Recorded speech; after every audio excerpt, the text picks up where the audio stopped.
तो जैसा कि पिछले एपिसोड में हमने देखा था कि इलेक्ट्रॉक्स ने यूहाओ की बॉडी का कंट्रोल लेके डेथ ऑफ गॉड को खत्म कर दिया था, जिसके बाद एल्डर शुआन यूहाओ को लेके केव के बाहर आ गए थे। जिसके बाद टीचर जाओ ने एल्डर शुआन को बताया था कि इनर कोर डिसिपल्स की हालत बहुत ही खराब हो गई थी और वो एक्सप्लोजन की वजह से या हॉशन की बोन्स भी कलेक्ट नहीं कर पाई थी। इनर कोर डिसिपल्स की इतनी वर्स हालत से एल्डर शुआन को भी बहुत ही इमोशनली पेन हो रहा था। टीचर जाओ एल्डर शुआन को बताती है कि चेन जिफेंग ने भी अपना एक पैर एक्सप्लोजन की वजह से खो दिया है और साथ ही गोंग यांगमो की भी हालत बद से बदतर होती जा रही है, क्योंकि एक्सप्लोजन की चपेट में आने से गोंग यांगमो की भी चेस्ट पूरी तरह से जल गई है। और फिलहाल टीचर जाओ ने उन्हें कुछ पिल्स दे दिए हैं जिससे उनके पेन अभी कंट्रोल में है, लेकिन जल्द से जल्द इन सभी का ट्रीटमेंट करना बहुत ही जरूरी है अगर इनके जान बचाने हैं तो। हालांकि मा शाओटाओ, दा वेंग और लिंगलोचन को ज्यादा इंजरीज नहीं आई है। ये तीनों अकेडमी के हिपिल से आधे महीने में रिकवर हो जाएंगे। अब टीचर जाओ एल्डर शुआन से डेथ ऑफ गॉड के बारे में पूछती है, तो एल्डर शुआन भी टीचर जाओ को सारी स्टोरी बता देते हैं जो भी उन्हें यूहाओ ने बताई थी। और अभी की सिचुएशन बहुत ही खराब है इनर कोर डिसिपल्स के लिए, लेकिन बस अब 2-3 दिन में ही टूर्नामेंट भी शुरू होने वाले हैं और यहाँ शार्क 7 मॉन्स्टर के साथ इतनी बड़ी ट्रेजेडी हो गई, इसीलिए अब एल्डर शुआन को भी भारी कदम उठाना पड़ता है। तो एल्डर शुआन टीचर जाओ को ऑर्डर देते हैं कि वो मा शाओटाओ, दा वेंग, लिंगलोचन और रिजर्व टीम के साथ मिलिट्री कैंप चले जाए। और जैसे ही वहाँ से मा शाओटाओ और बाकी दो यानी दा वेंग और लिंगलोचन की कंडीशन थोड़ी भी स्टेबल हो जाए तो टीचर जाओ रिजर्व टीम और उन तीनों के साथ स्टार लुओ एम्पायर टूर्नामेंट के लिए चले जाए। और फिलहाल अभी एल्डर शुआन चेन जिफेंग, शीशी और गोंग यांगमो को लेके एकेडमी जाने का फैसला लेते हैं ताकि जल्द से जल्द इन तीनों को अच्छी ट्रीटमेंट मिल सके। अब एल्डर शुआन इन तीनों अनकॉन्शियस इनर कोर डिसिपल्स को एक जायंट कोकून में प्रोटेक्ट करके एकेडमी की तरफ निकल जाते हैं, लेकिन जाने से पहले एल्डर शुआन यूहाओ समेत सभी रिजर्व मेंबर की तरफ होपफुल वे में देखते हुए कहते हैं कि अब उतना टाइम नहीं है कि टूर्नामेंट के लिए एक नई शार्क टीम आ पाए। इसलिए एल्डर शुआन का पूरा होप अब रिजर्व टीम के ऊपर ही था कि कम से कम वो लोग तब तक मैच को होल्ड करके रखे जब तक मा शाओटाओ, दा वेंग और लिंगलोचन रिकवर न हो जाए। यहाँ तक एल्डर शुआन ने रिजर्व टीम के ऊपर कोई भी प्रेशर नहीं डाला था कि तुम्हें किसी भी तरह जीतना ही है, बल्कि उनका तो ये मानना था कि अगर रिजर्व टीम मैच को संभाल लेती है तो सारा ऑनर और क्रेडिट उन्हें ही दे दिया जाएगा, लेकिन अगर वो हार भी गए तो इसका शेम एल्डर शुआन अपने सिर पे ले लेंगे। ये पल एल्डर शुआन के लिए बहुत ही इमोशनल हो गया है। बस किसी तरह वो अपने आंसू को बाहर आने से रोकते हैं और तीनों को लिए शार्क एकेडमी की तरफ निकल जाते हैं।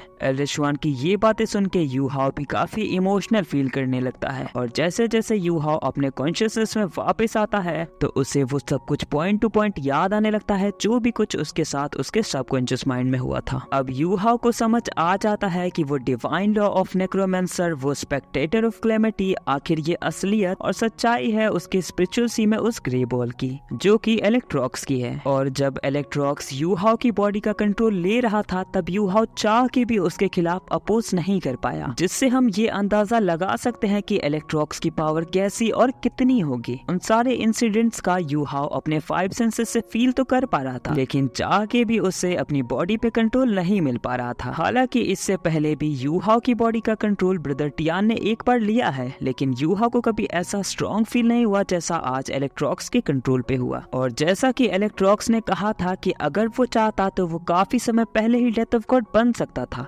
इसका मतलब इलेक्ट्रॉक्स की पावर की कोई सीमा नहीं है, जो कि काफी स्कैरी है। यूहाओ के मन में इलेक्ट्रॉक्स को लेके काफी सवाल थे कि इलेक्ट्रॉक्स ने पहले भी कहा था कि वो दूसरे वर्ल्ड से बिलोंग करता है, तो वो किस तरह की वर्ल्ड होगी और उसके नेक्रोमेंसर का क्या मतलब है। ऐसा लगता है कि उसकी पावर एविल सोल मास्टर जैसी है, लेकिन उसका मन तो एविल नहीं है बल्कि प्योर और होली है। तो इस टाइम पे यूहाओ को आइस एम्प्रेस पिंग भी समझाती है कि उसे इलेक्ट्रॉक्स के बारे में कुछ नेगेटिव नहीं सोचना चाहिए, बल्कि इस अपॉर्चुनिटी को ग्रैब करके उनसे कुछ सीखना चाहिए, क्योंकि इलेक्ट्रॉक्स की स्ट्रेंथ उसका नॉलेज है, जबकि इलेक्ट्रॉक्स का पहले से ही इतना हार्म हो चुका है, लेकिन फिर भी सिर्फ अपनी नॉलेज और क्रिएटिविटी से उसने डेथ ऑफ गॉड को चुटकियों में डिफीट कर दिया। और इलेक्ट्रॉक्स की नॉलेज का अंदाजा हमें तभी लगा लेना चाहिए था जब इलेक्ट्रॉक्स ने ये समझा कि अगर बिंगफी यूहाओ की बॉडी का कंट्रोल लेके अपनी पूरी पावर से डेथ ऑफ गॉड पर अटैक करेगी तो उससे यूहाओ की स्पिरिचुअल सी और उसकी फिजिकल बॉडी को काफी नुकसान हो जाएगा। इसीलिए इलेक्ट्रॉक्स ने यूहाओ यूहाओ के बॉडी का कंट्रोल ले लिया और सिर्फ अपनी नॉलेज ऑफ पावर से डेथ ऑफ गॉड के स्लेव को उसी के अगेंस्ट खड़ा कर दिया। लेकिन यूहाओ अब भी थोड़ा कंफ्यूज था कि उसे क्या करना चाहिए। इसीलिए ब्रदर टियान और बिंगवी उसे समझाते हैं कि यूहाओ को अभी ज्यादा सोचने की जरूरत नहीं है, बस तुम अपने कल्टीवेशन पे ध्यान दो और स्ट्रॉन्गर बनते रहो, क्योंकि इलेक्ट्रॉक्स की फ्रेगमेंट को अभी रिकवर होने में कुछ और साल लगेंगे,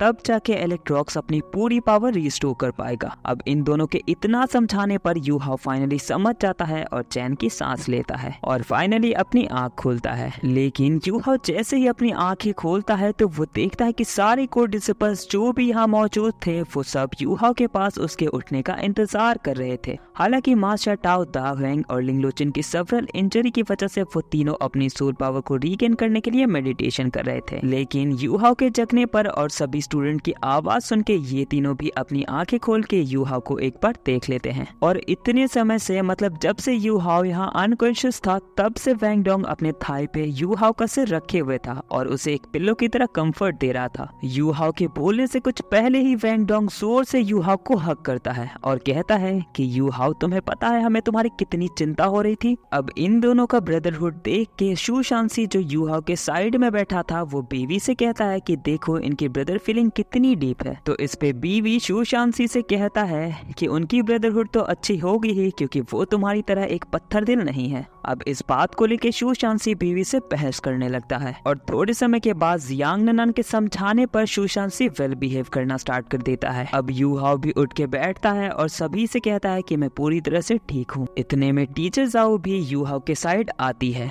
और यूहाओ को वेल कंडीशन में देख के थोड़ी रिलीफ होती है, जिसके बाद वो सभी से कहती है कि अगर तुम लोगों का रेस्ट पूरा हो गया हो तो हम नॉर्थ वेस्ट आर्मी बैरक की तरफ चलें, क्योंकि हम वहाँ थोड़ा और रेस्ट करेंगे, फिर सीधे टूर्नामेंट के लिए स्टारलू एम्पायर की तरफ निकल जाएंगे। इसी बीच कैटो टीचर जाओ से एक सवाल पूछता है कि टीचर, क्या इस बार टूर्नामेंट में एकेडमी को हम रिजर्व टीम को रिप्रेजेंट करना है? अब ये क्वेश्चन चल तो सभी रिजर्व मेंबर के मन में रहा था। तो टीचर जाओ सभी को समझाती है कि जैसी अभी की सिचुएशन है हमारे पास कोई दूसरा ऑप्शन नहीं है, क्योंकि continental advance academy soul duelling tournament start होने वाले हैं जो कि पूरे 1 महीने चलेंगे और कम से कम मास्टर टाओ, दा हुएंग और लिंगलोचन को पूरी तरह से रिकवर होने में 15 दिन तो लगेंगे ही। इसलिए तब तक तो टूर्नामेंट का सारा जिम्मा रिजर्व टीम के ऊपर ही रहेगा। यूहाओ टीचर जाओ से पूछता है कि क्या इस टूर्नामेंट के लायक हम हो पाएंगे, क्योंकि शक एकेडमी को बैटल में रिप्रेजेंट करना कोई बच्चों का खेल नहीं है, क्योंकि ये शक एकेडमी के प्रेस्टीज की बात है। तो टीचर जाओ इन सभी के हौसले को बढ़ाते हुए इन्हें समझाती है कि शक एकेडमी कंटिनेंट में नंबर 1 जाना जाता है उसके स्टूडेंट्स की स्किल और टैलेंट के लिए, और इस टूर्नामेंट से बेहतर मौका तुम लोगों को नहीं मिलेगा अपने टैलेंट को प्रूव करने के लिए, अपने आप को प्रूव करने के लिए और शक एकेडमी को प्रूव करने के लिए। और ऐसे भी शक एकेडमी को कोई और एम्पायर या एकेडमी कम्पीट नहीं कर सकती है सिवाय सन मून एम्पायर के सोल इंजीनियर्स के।